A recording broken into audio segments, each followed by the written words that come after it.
안녕하세요. This is Martin, live from South Korea. This video is brought to you by the Benjamin A. Gilman International Scholarship. Today's first news worth reporting is that the weather in South Korea has changed for the better.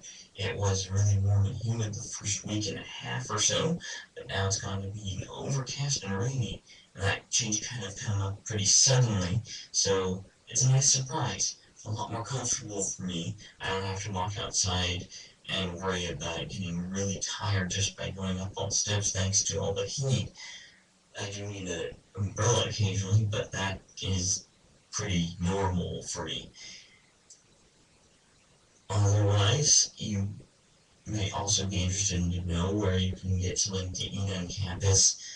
There is a little place in the building next to the Global Village here that's called New York Hot Dog. They have a convenience store there where you can get things at a price that's pretty much comparable to what you would find at a big store if there's not a big sale going on that product.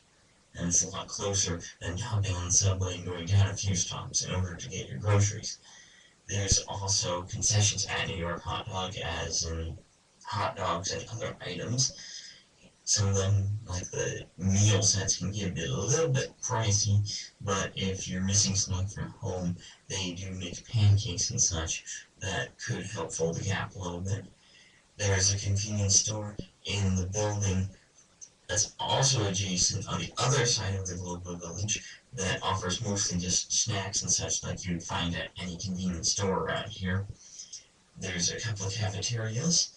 You will need to purchase a meal ticket first from a vending machine and then stand in line and give them the ticket for whatever item that it is that caught your eye.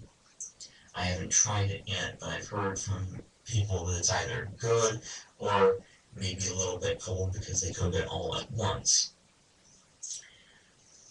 Other news in Korea right now that I've encountered is that right this weekend is a big national holiday called Chuseok, otherwise known as Korean Thanksgiving. It's not exactly the same as American Thanksgiving. It does involve lots of food and a family coming together, but there's different things that go on. One thing is that during Chuseok, Korean families leave meals out for their ancestors first, and then leave their meal and let the spirits of their ancestors have first dibs at the food, kind of. It's not exactly what's going on, but that's one way to put it. So I think I've heard that they usually gather at the oldest son's house, and I've encountered one Korean here that was the oldest son of his family, and didn't really know if he wanted to participate in the whole procedure because he called it boring. So that's kind of a younger generation's view on the whole thing.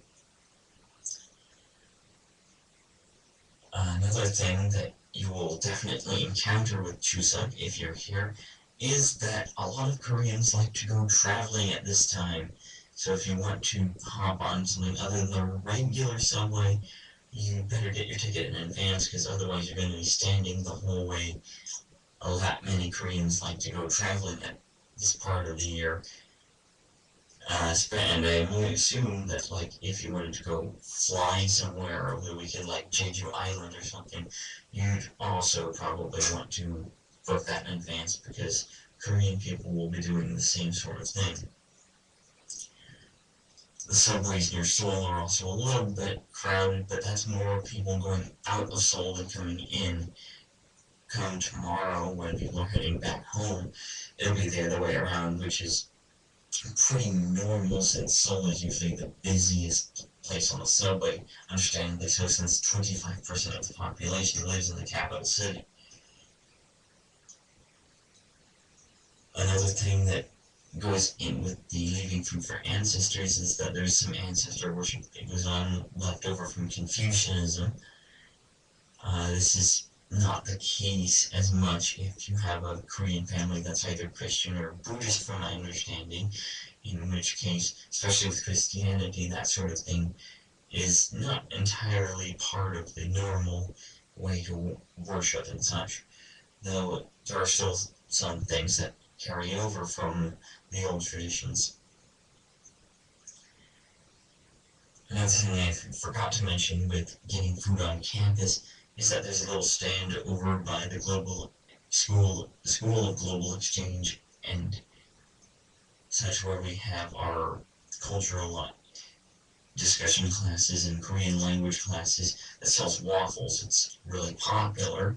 So if you want to get a waffle, either be willing to stand in line or get there early. So now comes the part where it's like what I've been doing for the past week. Well, the first week of classes just finished. It's all been orientation, getting to know everybody, and coming to realize just how many international people are in this program. Not all of them living in our global village. There's usually a couple of Koreans. There are a surprising number of Chinese students, though it's not too surprising once you get to thinking about how close China is and how many more people here are starting to learn that language, and how many Chinese people are here to learn English and Korean. So my classes have been sort of slow the first week, but it'll take some getting used to. It'll pick up once the whole term starts getting to go. There's not many classes this week because of Chuseok. Monday and Tuesday's classes are canceled because of the holiday, and because there's not anybody here to take them really other than the international students, and there's nobody to teach them because the teachers are probably out with their families. My Korean language class has just been kind of review. It's somewhat helpful, but I'm hoping it picks up a little bit because I pretty much know everything we've been talking about just off the top of my head. It's kind of positive reinforcement to say, hey, you know how to do this, good job. Another thing I've noticed about classes at Sunchunyan is that they're very big on presentations in front of the class. This isn't really the case at PSU, where as a typical American institution, you write a lot of papers or at least have a couple of exams where you have essays and such. My history class does have 2 exams, but like my cinema class, it also has a presentation utilizing PowerPoint. So you should get a little bit more speaking in front of a group over here. Should be kind of interesting to see what everybody picks for their topics, especially in history. My Korean drawing class, I haven't been to because the first week the instructor was unable to make it, but I'm looking forward to learning that as well, since I do play the flute. It'll give me another instrument that I can play. And last, it's been kind of hard to get used to living on my own, 5,000 miles away from home. I think I'm finally starting to get used to the routine here and get a little bit more comfortable in just finding people to do things with. It's a lot more fun if you do it as a group than if you do it on your own, especially if you have one person who speaks a little bit more Korean than someone else, though that's not always the case here. So if I had any advice for people who are going to get homesick like I have been, it's just don't give up, just keep plugging away.